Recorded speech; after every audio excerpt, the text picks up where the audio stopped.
নমস্কার বন্ধুরা, ভক্তি দর্শন চ্যানেলের নতুন পর্বে আপনাদের অনেক অনেক স্বাগত। আপনারা কেমন আছেন?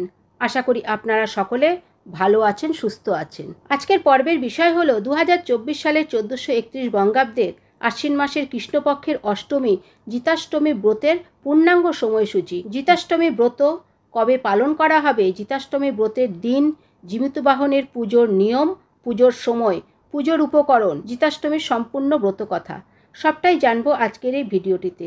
ভিডিওটি সম্পূর্ণ দেখার অনুরোধ রইল। তার আগে বন্ধুরা, যারা এখনও ভক্তি দর্শন চ্যানেলটিকে সাবস্ক্রাইব করেনি তারা ভক্তি দর্শন চ্যানেলটিকে সাবস্ক্রাইব করে পাশে থাকা অল নোটিফিকেশনে ক্লিক করে দেবেন পরবর্তী ভিডিওটি পাওয়ার জন্য। সুস্থ সন্তান প্রাপ্তি এবং সন্তানের দীর্ঘায়ু ও সমৃদ্ধির জন্য মায়েরা জিতাষ্টমী ব্রতটি পালন করে থাকেন। 2024 সালে 1431 বঙ্গাব্দের জিতাষ্টমীর ব্রত পালিত হবে 24শে সেপ্টেম্বর 2024, বাংলার 7ই আশ্বিন 1431 মঙ্গলবার।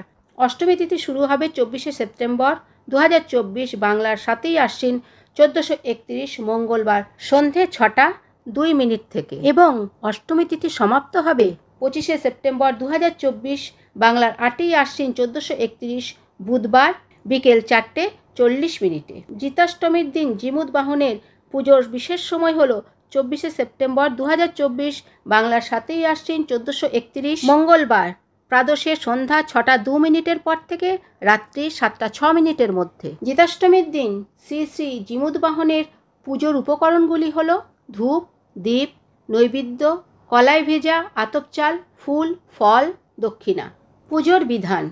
হিন্দু ধর্মে ব্রত এবং উৎসবের আলাদা তাৎপর্য রয়েছে। এর মধ্যে জিতাষ্টমী ব্রত হলো একটি অন্যতম। হিন্দু ক্যালেন্ডার অনুসারে এই ব্রত প্রতি বছর আশ্বিন মাসের কৃষ্ণপক্ষের অষ্টমী তিথিতে পালন করা হয়ে থাকে। 3 দিন ধরে চলে এই উৎসব। প্রথম দিনে স্নান, দ্বিতীয় দিনে নির্জলা উপবাস এবং তৃতীয় দিনে উপবাস। আশ্বিন মাসের অষ্টমী তিথি থেকে নবমী তিথি পর্যন্ত এই ব্রত পালন করা হয়ে থাকে। জিতাষ্টমীর আগের দিন অর্থাৎ কৃষ্ণা সপ্তমীর দিন একটি মাটির কলসির মধ্যে মটর কলাই জল দিয়ে ভিজিয়ে দিতে হবে। এরপর সেই কলসির মুখে একটি সরা চাপা দিয়ে সেই সরার উপর একটি ফল রাখতে হবে। কলসিতে ফুলের মালা দিয়ে কলসিতে সিঁদুর ও হলুদ বাটা মাখিয়ে দিতে হবে। এরপর ওই দিনই গ্রামের কোনো বট বা অশ্বত্থ গাছের তলায় গিয়ে শিয়াল ও শকুনিদের উদ্দেশ্যে বলতে হবে, কাল জিমুতবাহনের পুজো করছি, তোমাদের নিমন্ত্রণ রইল, তোমরা এসো। এরপর অষ্টমীর দিন স্বামী স্ত্রী সারাদিন উপোস থেকে বাড়ির উঠোন গোবর দিয়ে পরিষ্কার করে একটি ছোট পুকুর কাটতে হবে। তার মধ্যে বটের ডাল, যদি সম্ভব হয় আদা গাছ, হলুদ গাছ, আখ গাছ পুঁতে দিতে হবে। তার চারধারে গামছা জড়িয়ে সেটাতে একটি ফুলের মালা জড়িয়ে ভালো করে সাজিয়ে নিতে হবে। এবার ওই জায়গাতেই ঘট স্থাপন করে ফুল, ফল, নৈবেদ্য, মটর কলাই ইত্যাদি দিয়ে সন্ধ্যায় ব্রাহ্মণ দ্বারা পুজো করতে হবে। তারপর ব্রতকথা শুনে স্বামী স্ত্রী উভয়ই জল খেতে পারবেন। জিতাষ্টমী ব্রত পালন করলে ব্রতী কী খেতে পারবে, কী খেতে পারবে না। এই ব্রত পালন করে পুজোর পর ব্রতীগণ সাবু ও সাবুর তৈরি যে কোনো জিনিস ও ফলাহার করতে পারে। এই ব্রতের ফল। জিতাষ্টমী ব্রত যে নারী পালন করে তার সুস্থ সবল সন্তান লাভ হয় এবং সন্তান দীর্ঘায়ু ও সমৃদ্ধি লাভ করে থাকে। এই ব্রত পালনে বন্ধা নারীরাও সন্তান লাভ করে থাকে। জিতাষ্টমীর ব্রত কথা। ত্রেতা যুগে চম্পকনগরে এক ধার্মিক ব্রাহ্মণের সুভদ্রা নামে একটি কন্যা ছিল। একবার রাজ্যে খুব অকাল বৃষ্টি দেখা দিল। রাজা ঘোষণা করলেন তার বাবার শ্রাদ্ধের জন্য যে আতপ চাল তৈরি করে দেবে তাকে তিনি একটি সোনার তাল পুরস্কার দেবেন। কিন্তু কেউ সাহস করল না। শুধু সেই ব্রাহ্মণ কন্যা সুভদ্রা রাজি হলো। সে উপবাসী হয়ে ভক্তি সহকারে সূর্যের আরাধনা করতে লাগলো। সূর্যদেব তার স্তবে সন্তুষ্ট হয়ে তাকে বর দিলেন আর তার ঘরে কিরণ দান করলেন। তার ফলে চাল তৈরি হলো। সুভদ্রা রাজাকে চাল দিয়ে সোনার তাল নিল। এদিকে ঘটল এক দৈব ঘটনা। সুভদ্রার রূপ দেখে মুগ্ধ হয়ে সূর্যদেব তার দেহে তেজ দান করলেন। তার ফলে সুভদ্রার গর্ভে একটি ছেলে জন্মালো। 10 মাস 10 দিন পরে ছেলেটি 4 হাত, তামার মতো গায়ের রং, মাথায় জটা আর কানে জ্যোতির্ময় কুণ্ডল নিয়ে ভূমিষ্ঠ হলো। তার নাম হলো জিমুতবাহন। ছেলেটি বড় হয়ে তার বাবাকে দেখার জন্য বায়না ধরল। তখন সুভদ্রা ছেলের হাত ধরে সূর্যদেব যে পথে উদয়গিরি যান সেই পথে গিয়ে দাঁড়ালো। সূর্যের রথ আসতেই মা ও ছেলে রথ টেনে ধরল।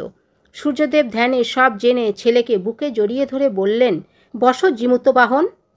জগতের সকলে আশ্বিন মাসের কৃষ্ণপক্ষের অষ্টমীতে বিশেষ করে মেয়েরা তোমার পূজা করবে। বটমূলে, প্রাঙ্গণে বা দেব মন্দিরে। যে নারী আগের দিন হবিষ্যি করে ব্রতের দিন উপবাসী থেকে শুদ্ধাচারে তোমার পুজো করবে, তার ছেলেপুলে অকালে মরবে না। সুভদ্রাকেও বললেন, সতী, পুত্রের সঙ্গে লোকে তোমারও পুজো করবে, এবার ঘরে ফিরে যাও। এই বলে সূর্যদেব চলে গেলেন। একটা বটগাছের নিচে ইন্দ্রের মা অদিতি জিমুদ্বাহনের পুজো করছেন। এমন সময় সেই গাছে যে শকুনি বাস করত, সেও দেখাদেখি পূজা শুরু করলো। তাই দেখে এক শেয়ালি বলল, সই, তুমি কি করছো? শকুনি বললে, জিমুদ্বাহনের পুজো করছি। এই ব্রত করলে ছেলে মেয়ে দীর্ঘজীবী হয়, ব্রতের দিন উপবাস থাকতে হয়। শেয়ালি সব শুনে উপবাসী রইল। সারাদিন কাটার পর সে আর থাকতে না পেরে প্রথম প্রহরে মাছ খেয়ে ফেললে, দ্বিতীয় প্রহরে কতগুলো পোকামাকড় খেয়ে ফেললে, তৃতীয় প্রহরে সে যখন মরার মাংস খাচ্ছে, তাই দেখে শকুনি রেগে বললে, পাপিনী, খিদে সহ্য করতে পারবি না যদি ব্রত কেন নিয়েছিলি? এর শাস্তি পাবি। এরপর শেয়ালির 1 বছরের মধ্যে যতগুলি সন্তান হলো সব মরে গেল, শকুনির ছেলেগুলি সব বেঁচে রইল। তাই দেখে শেয়ালি রেগে হিংসায় জ্বলতে লাগলো। শকুনি বুঝতে পেরে শেয়ালকে বললে, জিমুদ্বাহনের অপমান করার ফলে তোমার এই অবস্থা। তাই শুনে শেয়াল ক্রোধে শকুনিকে মারতে যেতেই একটি গরম খারসিদ্ধ জলের কড়াইয়ে পড়ে গিয়ে শকুনি আর শেয়ালি দুজনেই মরে গেল, ধোপা নদীতে ভাসিয়ে দিল। দৈব ঘটনায় সেই খারসিদ্ধ জলে 2টি পদ্মফুল জন্মালো, একটি নীল আর একটি শ্বেতপদ্ম। ফুল দুটি ভাসতে ভাসতে কর্ণাট রাজ্যে এলো। সেই সময় কর্ণাটের রানী প্রভাবতী ও পাত্রপত্নী কুমুদ্দুতি নদীতে স্নান করছিল। তারা 2টি ফুল ধরে খেয়ে ফেলল, ফলে তারা গর্ভবতী হলো। যথাসময়ে তাদের 2 জনের 2টি মেয়ে হলো। রানীর মেয়ের নাম চম্পাবতী আর পাত্রপত্নীর মেয়ের নাম মনোরমা। বড় হয়ে তাদের 2 জনের খুব ভাব হলো। কিন্তু এ জন্মে শিয়ালি হলো চম্পাবতী আর শকুনি মনোরমা হয়ে জন্মালো। এক সময় কনকগড়ের রাজার সঙ্গে চম্পাবতীর আর পাত্রের ছেলের সঙ্গে মনোরমার বিয়ে হলো। কিছুদিনের মধ্যে 2 জনেরই 2টে ছেলে হলো, কিন্তু চম্পাবতীর ছেলেটি হঠাৎ মারা গেল। এরকম আরও কয়েকবার হলো। চম্পাবতীর খুব হিংসে হলো। চুপি চুপি সে মনোরমার ছেলেদের নাক কেটে কামরাঙা বলে মনোরমার কাছে পাঠিয়ে দিল। মনোরমা তখন জিমুদ্বাহনের পুজো করছিল। সেই কামরাঙা ভেবে জিমুদ্বাহনকে নিবেদন করতেই তার ছেলেদের আগের মতো নাক হলো। তারপর একদিন চম্পা মনোরমার ছেলেদের একটি অঙ্গ কেটে পাঠাতে লাগলো, কিন্তু জিমুদ্বাহনের কৃপায় সব কাটা অঙ্গ জোড়া লেগে গেল। চম্পাবতী বারবার চেষ্টা করে মনোরমার কোনো ক্ষতি করতে না পেরে অবশেষে নিজে আত্মহত্যা করতে গেল। এদিকে শিব পার্বতী সব দেখছিলেন। পার্বতী বললেন, প্রভু, ওকে বাঁচিয়ে দাও, যতই হোক আত্মহত্যা মহাপাপ। পার্বতীর অনুরোধে মহাদেব ছদ্মবেশে চম্পাবতীর কাছে এসে বললে, বাছা, তুমি আত্মহত্যা করো না, এটা খুবই পাপ কাজ। তুমি আশ্বিন মাসের কৃষ্ণপক্ষের অষ্টমী তিথিতে উপবাসী থেকে চিতাষ্টমী ব্রত করো, তোমার ছেলে দীর্ঘজীবী হবে।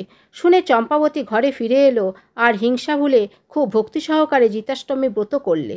তার ফলে তার অনেকগুলো ছেলে দীর্ঘজীবী হলো। তারপর সমস্ত সুখভোগ করে দেহান্তে স্বর্গলাভ করলো। যে নারী আশ্বিন মাসের কৃষ্ণপক্ষের অষ্টমীতে ভক্তি সহকারে জিতাষ্টমী ব্রত করে, সে অনেক দীর্ঘজীবী সন্তান লাভ করে। পূজার শেষে রাত্রি জাগরণ ও পরদিন পালন করতে হয়। অথ জিতাষ্টমীর ব্রতকথা সমাপ্ত।